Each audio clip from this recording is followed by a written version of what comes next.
Hello there guys, it's Joey and this is a requested spell set for the goddess Kali, and this is the Lady of the Scythe spell kit. There is a spell orb, it's slightly off to the top. I will show that last because of its crazy reflection and how reflective it is in this particular light. For some reason it is a bit of a nightmare trying to show it without it reflecting everything. I've got like blankets over the back of the stand to try and make it a bit easier to see. It's just madness, but it's there. We will get to it, I promise.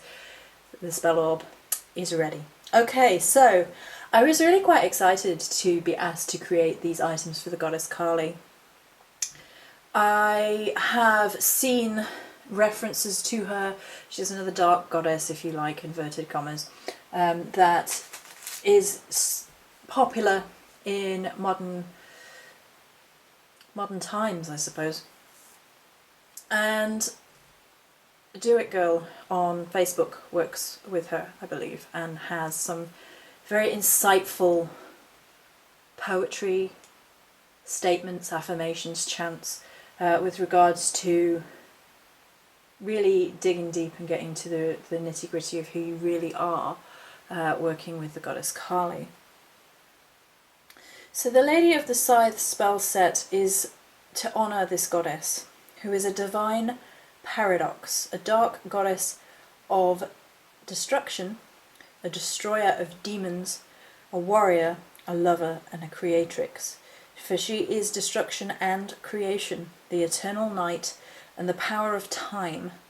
She is the consort of Shiva, who destroys the world, and Kali is the energy or power with which he acts. So without her, he cannot carry out his duty. She is a goddess of death, death to the ego, the illusionary, selfish view of reality, and help you find truth and your true self. Her bloody deeds are for the highest good, destruction for creation, to burn away all stagnation, decay and rot, leaving only fertile soil. The scythe falls, the swords slice. There is no hiding, there is no lie, there is no fake, there is no denying the higher truth, the higher calling, the path that you must walk, the person that you must be. All illusions shattered and no longer given form, no longer given time. They are meaningless. You do not have time to waste on things which aren't for you, that aren't for your highest good, that aren't real, that aren't love, that aren't destined.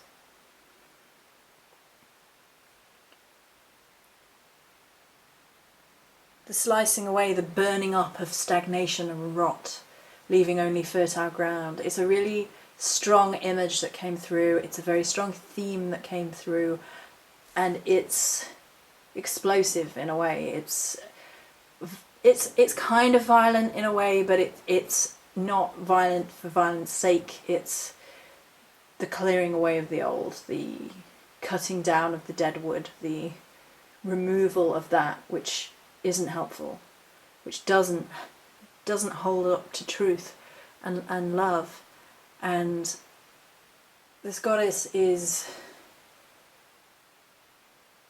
powerful, potent, creatrix. She creates life.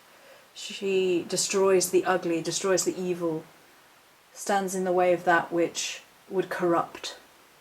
There's a real sense of cleansing out the corrupted, refusing to allow corrupted views of life, corrupted ego, corrupted things that you think you need, or the life that you think you should be walking, and is holding you back from who you're supposed to be, from where you're supposed to be. Burn it all down. Start again, start fresh, start fertile. It's wondrous. I love this energy. I loved working with it. I loved creating with it. It was a goddess set that was clearly defined. Sometimes they're a little bit coy with me, like, you know, oh, you know, please me, do what you think is right and please me, is kind of what some of the goddesses are like. Not this goddess, and not other goddesses such as that have that warrior vibe, and indeed strong feminine energy vibes. So Freya, Morrigan, and Ceridwen are all other examples of goddesses who completely set out how they wanted their energies to be, and this is another one. And the energies are still beautiful, but they're ferocious. They're seductive, and because the holy matrimony here between her and Shiva is creatrix. It's all empowering. It's the power couple, if you like, that support each other, the energy that flows between one another, that enables in each other to be the best they can be, to fulfill their destinies together. And he can calm her wrath, and she can fuel the death that he can bring.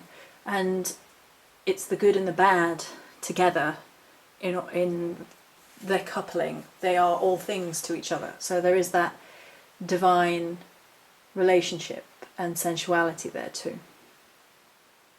So I'll have a look at the items individually. We shall have a look at the votive first, as the votive is probably stealing the show at the minute because you can't see the spell orb. I'm really, really happy with the spell orb. I'm super pleased with the spell orb, but it is shiny. So this is the votive. The votive is the deep blue.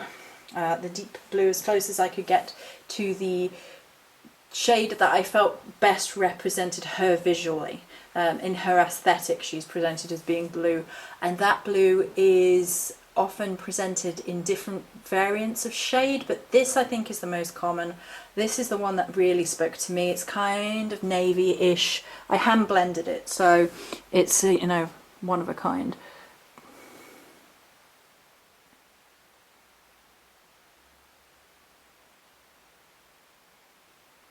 So that's the votive, and then we have the spell oil.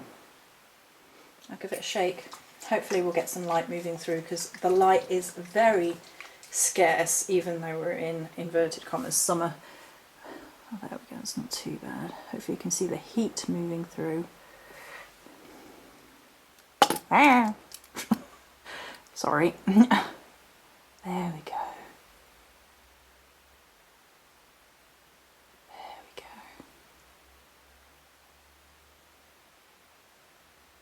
Mesmerizing. Okay, right, let us spell orb it up. Okay.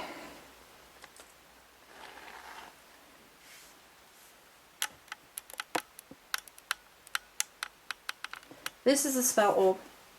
It has a lovely sheer blue for that light against her skin, that energy of her in her divinity, but it's very strongly her. And originally I was going to go with the darker blue again, but she kind of was like, no, I want this one. I want it to be more vibrant here. And I was like, okay, we can do that. And I waited specifically, I ordered charms especially, and I didn't mention, but there is one on the spell oil, for this particular orb. And there are 4. And that's to represent 4 arms. She's represented in visualizations, in artistic representations, with many arms. In some, it varies between 4 and many. Like, I think it's 4 and 32. I think there's some that are 4, some with 8, and then there's other denominations. It might be similar denominations. It might again be 16 and then 32. It might, or 34.